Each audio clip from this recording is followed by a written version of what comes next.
কৈছিলোঁ CBIক দিব লাগে বুলি। সুপ্ৰিম কোৰ্ট মনিটৰ্ড CBI এনকুৱাৰী আমি বিচৰাৰ কাৰণটো এইটো। অৱশ্যে আমি চাৰ্জশ্বিটখন পৰা চাব পোৱা নাই, আৰু চাৰ্জশ্বিটৰ পিছত এতিয়া আৰু কিছুমান নিউজ আহিছে যে পৰৱৰ্তী দিনসমূহতো BNSৰ 103 লগাইছে, হত্যাৰ কাৰণে সকলোকে অভিযুক্ত কৰিছে, আৰু তেওঁলোকৰ যিসকল পৰিয়াল আছে তেওঁলোকে এতিয়া অধিবক্তা বিচাৰিছে। ইয়াৰ লগত কাৰিকৰীগত কিছুমান কথা আমি কৈছিলোঁ যে SIT নবনোৱাৰ আগত আটাইতকৈ যিগৰাকী ৰেছপনচিবল মানে সাংবিধানিক যিগৰাকী মুৰব্বী বুলি কয় তেওঁ হত্যা হোৱা বুলি কৈছিল। চাৰ্জশ্বিটখন মানে যেতিয়ালৈকে কমপ্লিট হোৱা নাছিলে, যিখন ছাবমিট কৰা হোৱা নাছিলে কোৰ্টৰ আগত, তাৰ আগতো বাৰে বাৰে দৃঢ়তাৰে হত্যা হোৱা বুলি কৈছে। এইবোৰৰ এডভাৰ্ছ নেগেটিভ যিটো ইম্পেক্ট লিগেলি ন্যায় প্ৰক্ৰিয়াটোত, ন্যায় ব্যৱস্থাটোত হয়তো পৰিবও পাৰে। সেইকাৰণে কৈছিলোঁ যে এই কথা বতৰাবোৰে অভিযুক্তসকলক সুৰুঙাৰে তেওঁলোকে দুখমুক্ত হোৱাৰ সুযোগটো ন্যায়ালয়ত মুখ্যমন্ত্ৰীয়ে নিজে গঢ়ি দিছিল। এইবোৰ কথাও পৰৱৰ্তী দিনসমূহত আছে, কিন্তু আমি সকলোৱে জুবিনদাৰ ন্যায় প্ৰাপ্তিৰ কাৰণে আমি যুঁজি আছোঁ, আৰু সেইকাৰণে আমি আশাবাদী।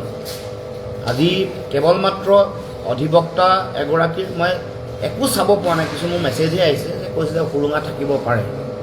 এই বাক্যটোৰ পৰা এইটোৱে প্ৰমাণ হয় যে ইয়াত CBI এনকুৱাৰীৰ প্ৰয়োজনীয়তা আছিলে, আৰু সুপ্ৰিম কোৰ্ট মনিটৰ্ড CBI এনকুৱাৰী। সেইটো আজিও আমি কৈছোঁ, কাৰণ মুখ্যমন্ত্ৰীগৰাকীয়ে গোটেই তদন্ত প্ৰক্ৰিয়া চলি থকাৰ মাজত যেনেধৰণে যিবোৰ কথা ক'লে, এখন চেনচেশ্যন নাটক হৈ থকা নিচিনাকৈ, চেনচেশ্যনেল নাটক হৈ থকা নিচিনাকৈ সৰ্বসাধাৰণ জনগণক উত্তেজনা দিব পৰা, ৰাইজে আশা কৰা ধৰণে তেওঁ কৈ থকা যিটো কথা, ন্যায় ব্যৱস্থাটো তেনেকুৱা নহয়। ন্যায় ব্যৱস্থাটো বা তেওঁলোকৰ যিটো দায়িত্ব, তেওঁলোকৰ দায়িত্ব, মৌলিক দায়িত্ব এইটোহে হ'ব লাগিছিল যে চাৰ্জশ্বিটখন ফুল প্ৰুফ হ'ব লাগে। প্লেচ অফ অকাৰেঞ্চ য'ত আছে, ছিংগাপুৰত যিসকল মানুহ মৃত্যুৰ সময়ত আছিলে চবকে ধৰি আনি কৰায়ত্ব কৰি অসমত ৰাখিব লাগিছিল। তাৰ কাৰণে আন্তঃৰাষ্ট্ৰীয় চুক্তিও ছিংগাপুৰ চৰকাৰৰ লগত আছে। প্লেচ অফ অকাৰেঞ্চলৈ IO যিগৰাকী আছে সেইগৰাকী যাব লাগিছিল। এই নোযোৱাৰ কাৰণবোৰ কি হ'ব আমি পৰৱৰ্তী দিনত পৰ্যালোচনা কৰিম, কিন্তু আমাৰ মৌলিক বিষয়টোৱে হ'ব যে জুবিনদাৰ ন্যায় মৃত্যু বা মুখ্যমন্ত্ৰীৰ ভাষাত যিটো হত্যা, এই হত্যাৰ ন্যায় পাব লাগিব। মুখ্যমন্ত্ৰীয়ে 8 বছৰ আগৰ পৰা এই কথাবোৰ জনা বুলি কৈছে। 5 বছৰ, প্ৰায় 5 বছৰ তেওঁ মুখ্যমন্ত্ৰীয়ে হ'ল, গতিকে তেওঁৰো নিশ্চয় দায়িত্ব আছে। তেওঁৰ এই দায়িত্বত কিয় বিফলতা তেওঁ মূৰ পাতি ল'বনে নলয়, এইটো মূল কথা। যে তেওঁ মুখ্যমন্ত্ৰী চলি থকা কালত, গৃহমন্ত্ৰী হৈ থকাৰ সময়ত 8 বছৰ আগৰ পৰা গম পোৱাৰ যিটো ষড়যন্ত্ৰ, এই ষড়যন্ত্ৰটো পৰ্দাফাছ কৰি যিসকল ইয়াৰ লগত ষড়যন্ত্ৰৰ লগত জড়িত হৈ আছে, জাতীয় সম্পদগৰাকী মৃত্যুৰ মুখলৈ তিলকে এৰি দিয়াৰ যিবোৰ কথা, এই কথা বতৰাবোৰ কামকাজত আৰু মানুহে ৰহস্য গুণ পাইছে। ৰৈ বিনালেখন আজিলৈকে মুখ্যমন্ত্ৰীয়ে চাবলৈ সময় উলিয়াব নোৱাৰিলে। এইবোৰ কথাত অসমৰ জনগণৰ আৰু সন্দেহ আৰু শংকা অধিক ঘনীভূত হৈছে।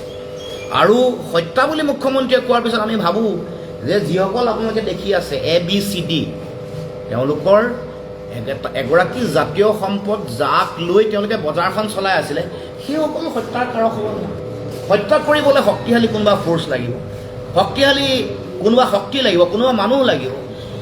কোনোবা হত্যা কৰিবৰ কাৰণে তেওঁৰ যিটো প্ৰভাৱ, জাতীয় জীৱনত আদৰ্শগত যিটো প্ৰভাৱ, সমাজ জীৱনত যিটো প্ৰভাৱ, সেই আদৰ্শ আৰু দৰ্শনক বিৰোধ কৰা, সেই আদৰ্শ আৰু দৰ্শন সংকটত পৰিব বুলি ভবা কোনোবা মানুহেহে তেওঁক হত্যা কৰিব পাৰে। এইবোৰ কথা আমি নিৰ্মূলভাৱে বিশ্লেষণ কৰিব লাগিব। সেইকাৰণে চাৰ্জশ্বিটখন আমি প্ৰথম চাই লওঁ। আমি যিবোৰ আংশিকভাৱে গম পাইছোঁ আৰু মুখ্যমন্ত্ৰীৰ গতিবিধি আৰু কথা বতৰা যিবোৰ দেখিছোঁ, তাৰ পৰা অনুমান কৰি এইবোৰ কথা কৈছোঁ, আৰু এইখিনি কথা সত্য আপোনালোকে চাব। আৰু পৰৱৰ্তী দিনসমূহতো ন্যায়িক কথা বতৰাবোৰ আমি নিশ্চিতভাৱে আলোচনা কৰিম। যদি এটা সময়ত আমি কৈছিলোঁ যে নীলা হোৱা বুলি কৈছে, তেওঁৰ শৰীৰ নীলা হোৱা, তেওঁৰ আঙুলি নীলা হোৱা, যিবোৰ প্ৰয়োজন আছে, যিবোৰ পৰৱৰ্তী দিনসমূহৰ এনকুৱাৰীৰ কাৰণে, চাইণ্টিফিক এনকুৱাৰীৰ কাৰণে তেওঁৰ লেডৰ উপস্থিতিত হ'ব পাৰে, হাড়ৰ চেম্পুল ৰাখিছেনে নাই ৰখা, ব্লাডৰ চেম্পুল পৰৱৰ্তী দিনসমূহত, কাৰণ যিবোৰ কথা বতৰা যিবোৰ আহিছিল সেইবোৰৰ কাৰণে এই কথা বতৰাবোৰ কি হ'ল, এইবোৰৰ বিশ্লেষণ হৈছে নাই, এইবোৰ কথাও পৰৱৰ্তী দিনসমূহত চোৱাৰ প্ৰয়োজনীয়তা থাকিব।